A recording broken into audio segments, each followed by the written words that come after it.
I recently read the book The 4 Disciplines of Execution by Covey, Chris McChesney, and Jim Huling.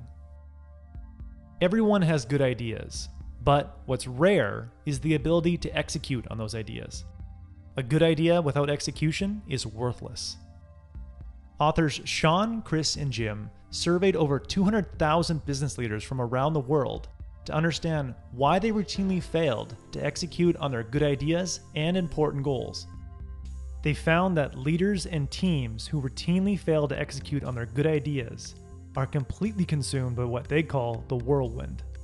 The whirlwind is the chaos of day-to-day life. It's the reason you get to the end of the week and wonder, wow, I was busy all week, but I don't think I accomplished a damn thing. It's the endless stream of incoming messages. It's the problems that show up unexpectedly that you need to address. Everything in the whirlwind seems urgent. And when everything seems urgent, those important but less urgent ideas get forgotten and left behind. The only way to reliably execute your good ideas and important goals is to have a system of execution that can withstand the power of the whirlwind. Authors Sean, Chris, and Jim have identified 4 disciplines that make up a system of execution that can help you reliably execute no matter how chaotic the whirlwind gets around you. Discipline number 1. Focus on your wig. At any given moment at a major airport, there are planes taxiing around the airport, there are planes taking off, and there are planes coming to the airport that need to land soon. If you were an air traffic controller, you would need to manage all those planes, and each passenger in those planes would tell you that their plane is the most important plane. But even though each of those planes is important and urgent to those people, only one plane is wildly important to you right now. And that's the plane that's coming in to land right now. Focusing on and landing this one plane successfully makes all other planes seem secondary. You need to start approaching work like this air traffic controller, keeping all your urgent and merely important goals on your radar and doing the minimum you can to prevent them from crashing or getting out of control, and then using all your remaining energy to successfully execute and land your wildly important goal, your wig. To find this wildly important goal, just ask yourself, if everything else remained at its current level of performance, what one achievement would make everything else seem secondary? Once you have a good idea of what you think that achievement might be, frame it in the following format: from X to Y by Z. As in, my wildly important goal is to raise my monthly sales revenue from $6,000 to $12,000 a month by December 31st. Discipline number 2, measure lead behaviors. Let's say your goal is to lose 20 pounds, so you go on a diet. During the first 2 weeks, you step on the scale every day to see if your weight has changed, but day after day, the scale hardly moves. How likely are you to stick to your diet? If a metric that you're measuring isn't changing, like weight in this case, your execution will suffer.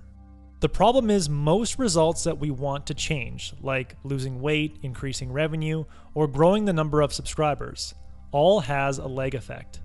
There's a considerable amount of lag time between the actions we take and the results we want to see. During that lag time, if you only measure your lag result, a metric that will hardly change in the short term, regardless of how much action you take, you'll quickly lose focus on your wildly important goal and stop executing. Without any signs of improvement, our execution will suffer. Therefore, we need to measure something that we can influence and improve every day or every week. What we need to measure are lead behaviors. Lead behaviors are those critical day-to-day activities that ultimately lead to our desired result. If you had a blog and you wanted to get more subscribers, you shouldn't just measure the increase in subscribers each week. You should measure the number of words you write each day and the number of articles that you post each week. If you're a salesperson, you shouldn't just measure the number of sales you're getting each week. You should also measure the number of daily prospect calls you're making and the number of follow-up emails you're delivering. These lead behavior measurements are something that you can increase every day. And when you increase these metrics every day, you increase your engagement and execution. And when you focus on proven and validated lead behaviors, achieving your lag result will simply be a matter of time. Discipline number 3, put up a scoreboard. Let's say you get together with friends on Saturday and go play soccer in the park. You make teams, you set up the nets, and then you start the game. But 30 minutes into that game, some of your friends are losing interest because no one remembered to keep score. But what if everyone on your team knew they were down by 1 goal with 5 minutes left to play? Do you think they would still be disengaged and walking off the field? The authors say people play differently when they know the score. It doesn't matter if you're playing soccer or executing a work project. Knowing the score generates a will to win, and the will to win fuels execution. If we aren't frequently reminded of the score, our will to win will fade, our execution will suffer, and the whirlwind will consume all of our attention. The best way to be reminded of the score is to put up a scoreboard in your office that is simple and easy to see. You should be able to look at this scoreboard and know if you're winning or losing in 5 seconds or less. It should only include 3 things: your WIG, your leg measurements, and your lead measurements. If your WIG was increased monthly sales revenue from $6,000 to $12,000 by December 31st, then your leg measurement would be sales, and your lead measurement would be number of calls or hours spent making Facebook marketing videos. If you're increasing your lead measurement day after day or week after week, then you feel like you're winning. And once you see a lead measurement corresponding to an increase in a leg measurement, then you verify that you're winning, and your execution and commitment goes through the roof. Discipline number 4, schedule weekly accountability talks.